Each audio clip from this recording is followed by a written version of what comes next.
কোন পাশে? কাঠ ভিতরে দিতে হবে না? সেটা বেরোর সময় কাঠ। ও কাঠ। সো এটা একটা এডুকেশনাল জিনিস।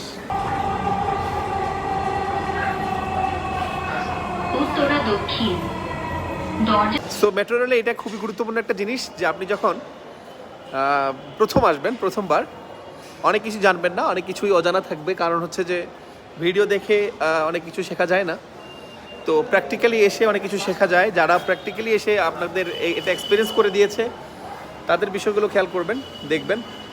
যেমন হচ্ছে মেট্রো রেলে ঢোকার সময় আপনাকে কার্ডটা পাঞ্চ করে, মানে কার্ডটা ডিভাইসের উপর ধরলে আপনি আসতে পারবেন। আর আপনি যখন মেট্রো রেল থেকে বের হবেন, কার্ডটা মেশিনের, আপনি একটু আগে দেখাইলাম, মেশিনের ভেতরে